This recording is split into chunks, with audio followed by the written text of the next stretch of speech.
Channel. मैं हूँ आपकी फ्रेंड वर्षा। आज की इस वीडियो में हम बात करेंगे यहाँ पे कॉमर्स के 1000 क्वेश्चन सीरीज़ की।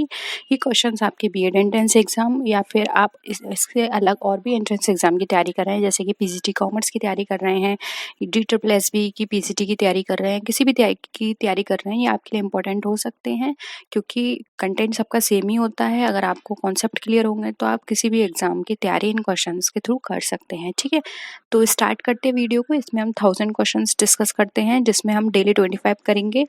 तो स्टार्ट करते हैं। वीडियो पसंद आए तो लाइक कीजिए, फ्रेंड्स के साथ शेयर कीजिए और किसी भी तरह की कोई भी क्वेरी हो तो ज़रूर बताइएगा। देखिए क्वेश्चंस हैं हमारे, जल्दी से आप लोग आ जाइए, फिर हम स्टार्ट करते हैं।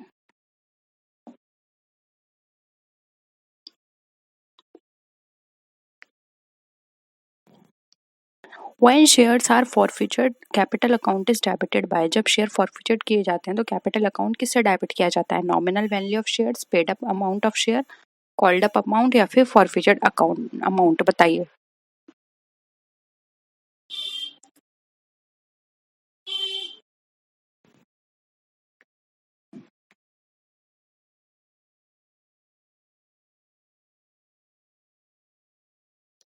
इसका राइट आंसर हो जाएगा C, called up amount of shares, क्योंकि यहाँ पर हमने जितनी कॉल करी है उससे इस अकाउंट को हम यहाँ पे डेबिट करते हैं। ठीक है, नेक्स्ट है the balance of the share forfeited account after the reissue of forfeited share is transferred to. अब जो शेयर है हमारा फॉरफिटेड अकाउंट, सॉरी बैलेंस है हमारा फॉरफिटेड अकाउंट का, अगर हम रीइश्यू करने के बाद उसको हम कहाँ ट्रांसफर करेंगे? Capital redemption reserve, capital reserve, journal reserve या फिर profit and loss account.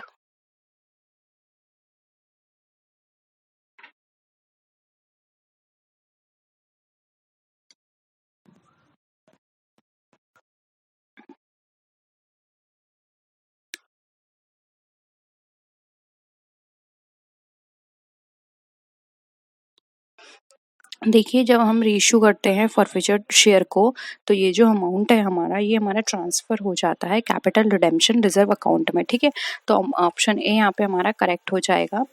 Next है premium on redemption account of debenture account is. अब प्रीमियम रिडेम्पशन अकाउंट पर है डिवेंचर का, तो वो कैसा अकाउंट है हमारा? पर्सनल है, रियल है, नॉमिनल है या फिर नन ऑफ दीज? बताइए किस तरह का आंसर होगा ये अकाउंट, हम किस तरह का कह सकते हैं कि ये हमारा अकाउंट है?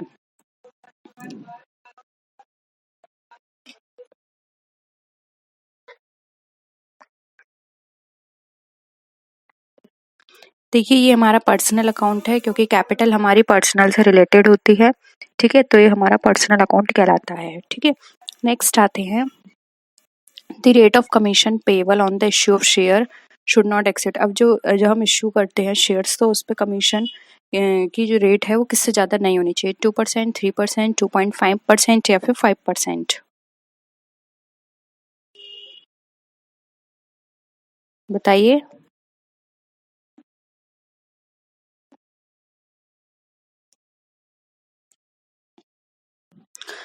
देखिए ये जो कमीशन हम देते हैं इश्यू ऑफ शेयर पर, कमीशन जो हमारा पेबल है वो 5% से ज़्यादा नहीं होना चाहिए। ठीक है, तो ऑप्शन डी यहाँ पे हमारा करेक्ट है।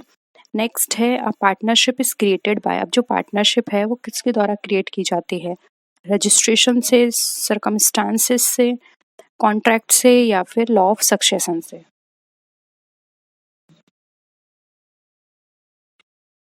बताइए क्या होगा इसका आंसर।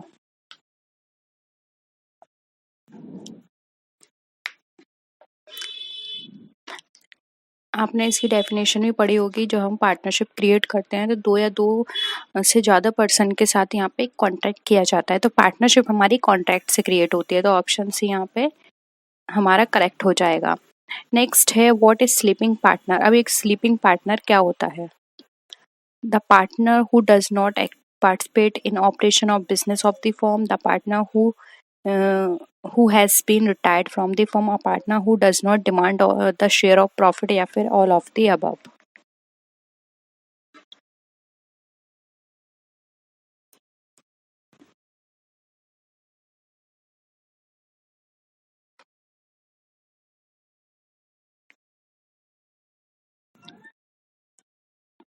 इसका आंसर देखिए, जल्दी बताइए।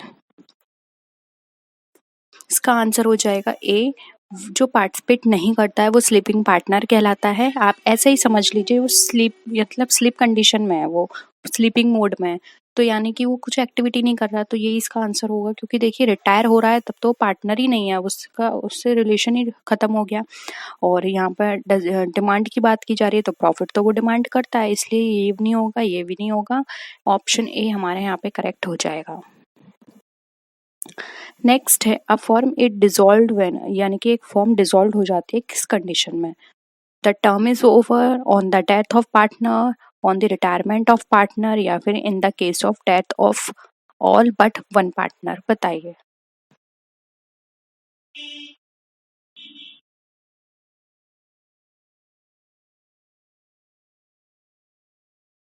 इसका आंसर सब लोग बिल्कुल सही करिएगा। इस तरह का क्वेश्चन मैं करा चुकी हूँ आपको डे 1 या 2 की क्लास में।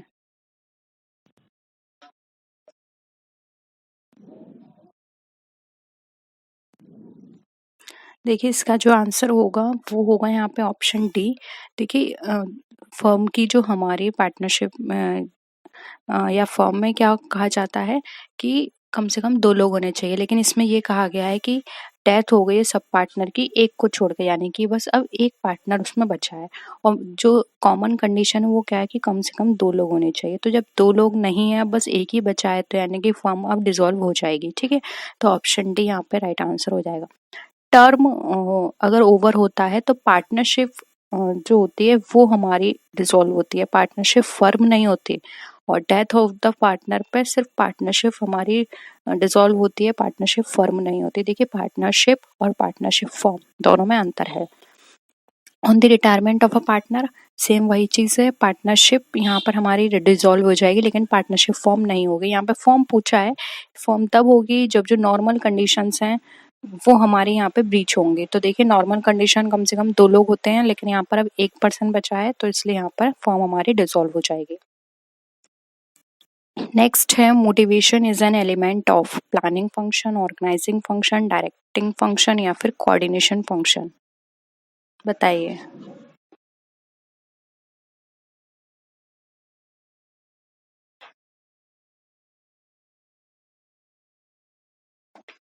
प्लानिंग हम वो सॉरी मोटिवेशन जो है वो हमारा किस तरह का एलिमेंट है?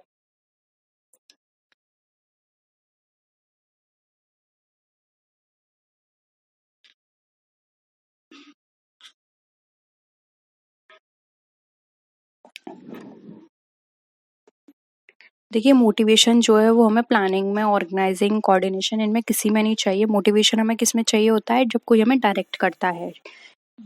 अगर उसका डायरेक्ट करने का तरीका अच्छा है तो हम मोटिवेट होते हैं, और उसका करने का तरीका स्ट्रिक्ट है तो हम क्या बोलते हैं कि हम डिमोटिवेट हो रहे हैं। या फिर ये भी हो सकता है वो नेगेटिव मोटिवेशन हो। 2 तरह के मोटिवेशन होते हैं, एक पॉजिटिव मोटिवेशन, एक नेगेटिव मोटिवेशन। पॉजिटिव वो होता है हमने गलत काम किया या उस तरह से काम नहीं किया, फिर भी उन्होंने कहा कि नेक्स्ट टाइम और अच्छा करना, वो होता है पॉजिटिव मोटिवेशन। और नेगेटिव मोटिवेशन वो होता है हमने गलत काम किया, हमें उसकी क्या मिली, उसकी हमें सजा मिली, यानी कि पनिशमेंट मिला, तो वो है हमारा नेगेटिव मोटिवेशन। ठीक है, तो यहाँ पे ये डायरेक्टिंग से रिलेटेड है, ऑप्शन सी यहाँ पे करेक्ट हो जाएगा। नेक्स्ट है effective supervision is an activity of. अब इफेक्टिव सुपरविजन किसकी एक्टिविटी है? ऑर्गेनाइजेशन फंक्शन की, स्टाफिंग फंक्शन, डायरेक्शन फंक्शन, या फिर कंट्रोल फंक्शन।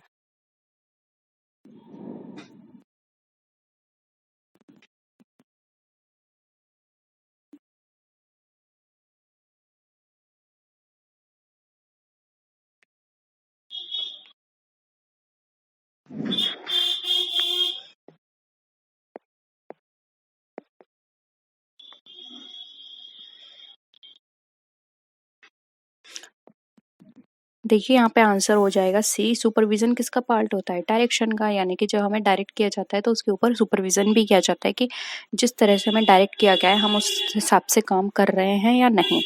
तो सुपरविजन हमारा डायरेक्शन की एक्टिविटी कहलाती है। ठीक है, नेक्स्ट है examination of alternative courses of action is an activity which falls under, यानी कि कोई भी ऐसा ऑल्टरनेटिव कोर्स है उसका एग्जामिनेशन हुआ है और वो जो एक्टिविटी है वो हमारी किसके अंदर आएगी? Planning function, organising function, direction function या फिर कंट्रोलिंग फंक्शन।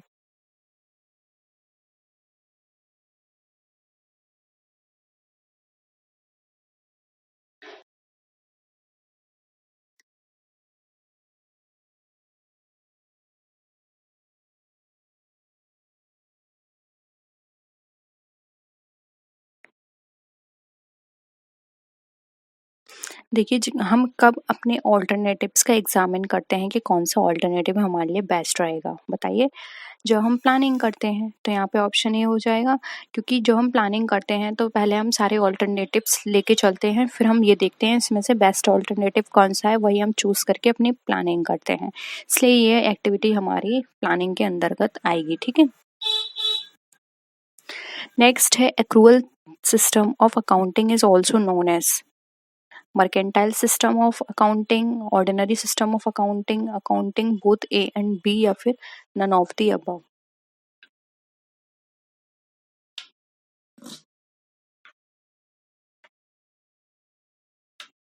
बताइए क्या होगा इसका आंसर।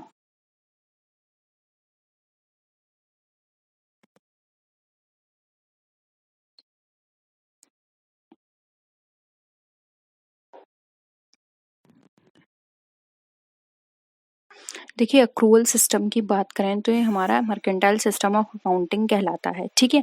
क्योंकि इसके अंदर क्या होता है, जो हमें एक्रूड है अभी हमने उसका भी अकाउंटिंग किया है, इसलिए ऑप्शन ए हमारे पर हाँ राइट आंसर हो जाएगा। नेक्स्ट आते हैं, the common denominator chosen in accounting is monetary unit, revenue matching, mercantile या फिर नन ऑफ द अबव।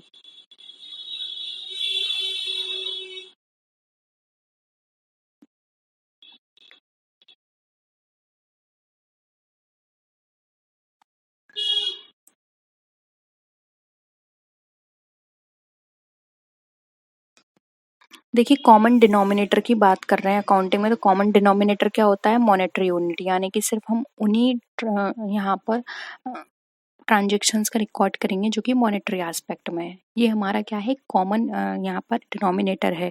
कोई भी ट्रांजेक्शन्स अगर क्वालिटेटिव नेचर का है या फिर ऐसा है जिसको मॉनेटरी एस्पेक्ट में नहीं मेजर कर सकते या फिर एक्सप्रेस नहीं कर सकते, हम उसको यहाँ पे इंक्लूड नहीं करते हैं। इसलिए मॉनेटरी यूनिट हमारा यहाँ पे सबसे कॉमन डिनोमिनेटर है अकाउंटिंग के अंदर। नेक्स्ट क्वेश्चन है हमारा, dual aspect concept is based on single entry book keeping, triple entry book keeping, double entry book keeping या फिर none of the above.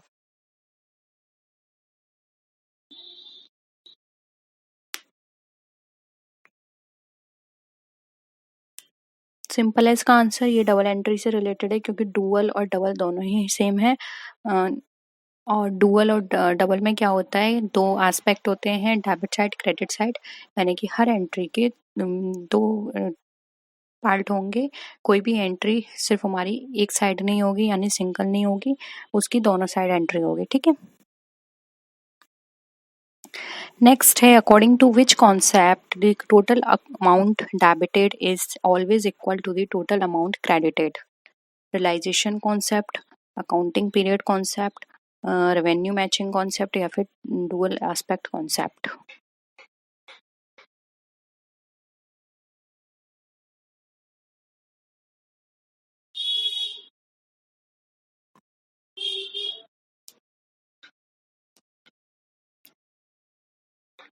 Right answer हो जाएगा डी, डुअल एस्पेक्ट कॉन्सेप्ट, क्योंकि अभी मैंने आपको बताया हर एंट्री के दो एस्पेक्ट होते हैं, डेबिट एंड क्रेडिट, और जब डेबिट और क्रेडिट एक साथ उनकी एंट्री की जाएगी तो वहाँ पे अमाउंट भी दोनों का सेम ही रहेगा, ठीक है। ऐसा तो नहीं है कि हम डेबिट में कुछ और अमाउंट लिखेंगे और क्रेडिट में कुछ और अमाउंट लिखेंगे, ठीक है।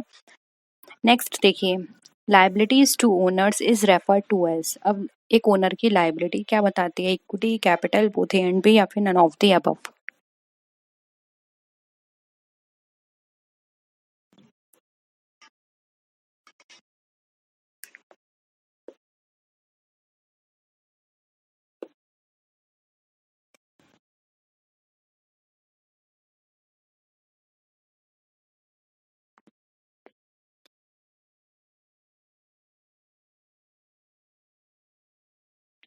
देखिए, एक ओनर के लिए लायबिलिटी क्या होती है? कैपिटल, क्योंकि ये कहा जाता है कि बिजनेस और बिजनेसमैन दोनों अलग हैं, कैपिटल को अलग माना जाता है और उसका अलग से ट्रीटमेंट भी होता है। ठीक है, तो यहाँ पे कैपिटल ओनर के लिए एक लायबिलिटी है। ठीक है,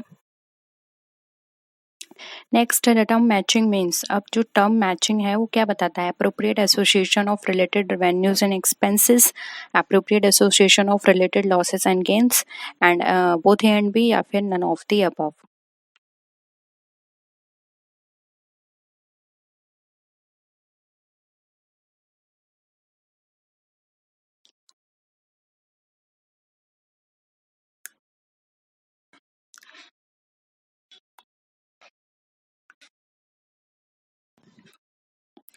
देखिए, यहाँ पे राइट आंसर हो जाएगा ए।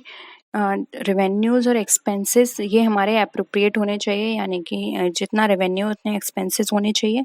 लेकिन यहाँ पर बी इसलिए नहीं होगा क्योंकि ज़रूरी नहीं है कि कंपनी के गेन्स एंड लॉसेस सेम हो। ये डिपेंड करता है हमारे बहुत सारे फैक्टर्स पे, हमारा कितना माल बिक रहा है, कितना माल बन रहा है, हमारी पॉपुलैरिटी मार्केट में कितनी है, या फिर हमारी जो एक्टिविटी हो रही है वो कितनी है, हमारा एक्सपेंडिचर कितना हो रहा है, ये हमारा डिपेंड करता है इन पर। ठीक है, लेकिन यहाँ पर ये है कि जितने रेवेन्यूज हैं उतने ही एक्सपेंसेस हैं। ठीक है, तो ऑप्शन ए यहाँ पे हमारा करेक्ट है। नेक्स्ट है विच convention implies that the accounting practices should remain the same from year to year? Disclosure, consistency, materiality, या फिर conservatism?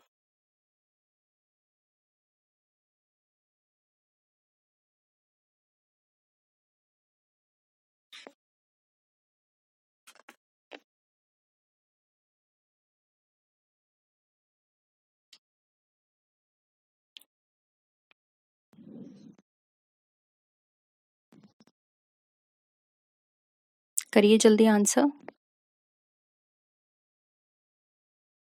आप लोग लाइक भी कर दिया करिए और अपने जो भी ग्रुप्स आप यूज करते हैं स्टडी के पर्पज से वहां पर इनको शेयर भी कर दिया करिए। ठीक है, बी यहाँ पे करेक्ट हो जाएगा कंसिस्टेंसी। देखिए, कंसिस्टेंसी में यहाँ पर ये बताया जाता है कि आप कोई भी अकाउंटिंग मेथड सिस्टम फॉलो कर रहे हैं वही आपको ईयर टू ईयर फॉलो करना है। अगर आप फॉलो नहीं करेंगे एक जैसे मेथड तो आपका सही से आप एक दूसरे को कंपेयर नहीं कर सकते, सही से आप जो आप एनालिसिस निकालते हैं अपने फाइनेंशियल अकाउंट्स की वो नहीं निकाल सकते आप, और ना ही आप कोई फ्यूचर में कोई डिसीजन ले पाएंगे, आपकी प्लानिंग भी अच्छे से नहीं हो पाएगी। क्योंकि यहाँ पर हर बार आप चीज़ें चेंज करेंगे, मेथड्स चेंज करेंगे तो वो हर तरह से अलग अलग आपको इक्वेशन वहाँ पे प्रोवाइड कराएगा। तो आप किस तरह से या किस बेसिस पे कह सकते हैं कि हम एक साल का दूसरे साल से कंपेयर करेंगे, जबकि वहाँ पे उनको कैलकुलेट करने का तरीका आपने अलग कर दिया, उन के बीच जो भी मेथड्स यूज होते थे वो आपने अलग कर दिए। तो आपको अलग नहीं करना है, आपको सेम ही रखना है। आप ये डिसाइड पहले ही करना होगा कि आपको कौन सा मेथड यूज करना है, आपको इन्वेंट्री के लिए कौन सा मेथड यूज करना है, आपको गुडविल के लिए कौन सा मेथड यूज करना है, आपको प्रॉफिट कैलकुलेट करने के लिए कौन सा मेथड यूज करना है। ये सब आपको पहले देखना होगा और उसी की कंसिस्टेंसी आपको अपनानी होगी। ठीक है, नेक्स्ट है making provisions for bad debts in respect of doubtful debts is an example of which accounting conventions? Disclosure, consistency, materiality, या फिर conservatism?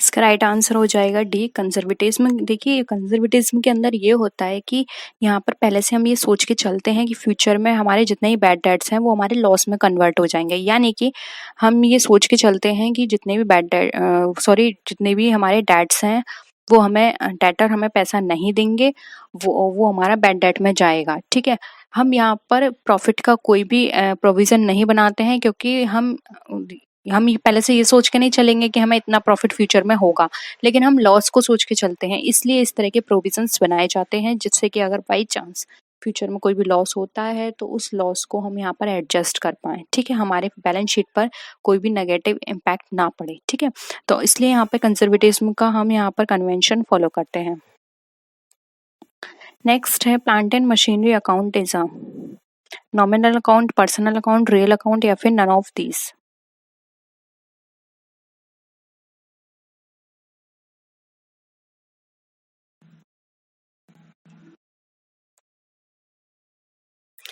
सिंपल है, ये भी मैं आपको कई बार बता चुकी हूँ। जितने ये प्लांट्स, मशीनरी, इस तरह की चीज़ें होती हैं, सेट्स हमारी, वो हमारी रियल अकाउंट में कंसिडर की जाती हैं, इसलिए ऑप्शन सी यहाँ पे हमारा करेक्ट है। नेक्स्ट है the left side of an account is called debit side, income side, credit side या फिर none of these.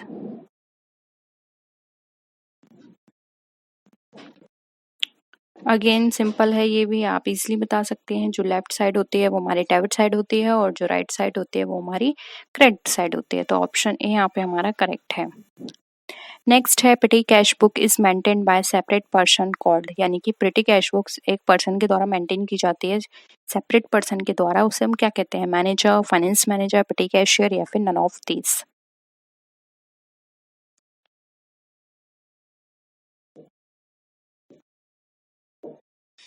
Right answer हो जाएगा सी, इसको बोलते हैं पेटी कैशियर। ठीक है, नेक्स्ट है जर्नल।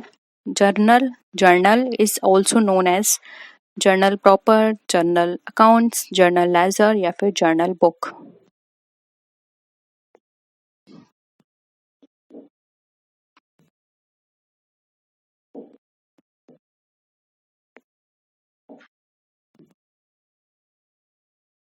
देखिए, जो भी जर्नल जर्नल हम बनाते हैं उसको बोलते हैं जर्नल प्रॉपर, ए हमारा राइट है। नेक्स्ट है bill receivable book is a part of ledger, journal, balance sheet, none of these.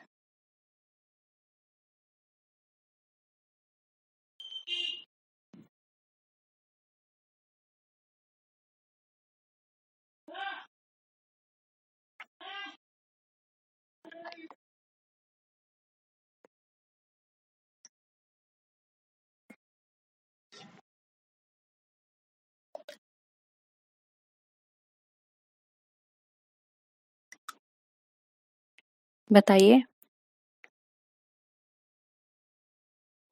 देखिए, नन ऑफ दीज होगा, ना ये जर्नल का पार्ट होती है, ना लेजर का, ना ही बैलेंस शीट का। ठीक है, हम इसे सब्सिडरी बुक बोल सकते हैं। नेक्स्ट है preparation of trial balance helps in locating errors of commission, clerical error, errors of principal या फिर none of these।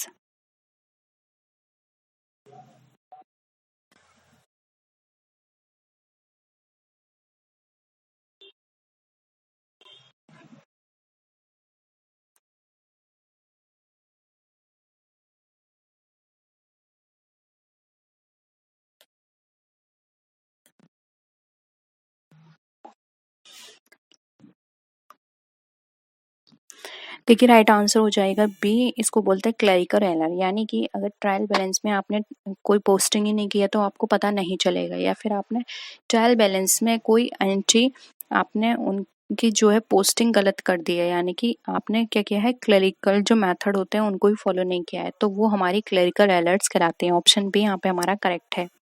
नेक्स्ट है cash sales are recorded in sales book, cash book, journal book या फिर none of these.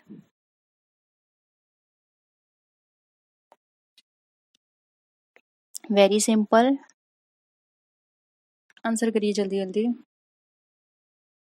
B right answer हो जाएगा। देखिए, cash cell की बात की जा रही है तो ये कैश में होगा, लेकिन अगर इसकी जगह क्रेडिट सेल होता तो वो सेल्स बुक में जाता। ठीक है, कैश सेल की बात है तो हमें कैश रिसीव हुआ है, कैश बुक में इसका ट्रीटमेंट होगा। ऑप्शन बी यहाँ पे हमारा करेक्ट है। ठीक है, तो ये थे क्वेश्चंस। होप यहाँ पर आपको सारे क्वेश्चंस क्लियर हैं। कोई भी क्वेश्चन में डाउट हो आप कमेंट सेक्शन में लिखिए, या फिर आप टेलीग्राम ज्वाइन कर लीजिए, वहाँ पर उनकी इमेज मुझे सेंड कर दीजिएगा।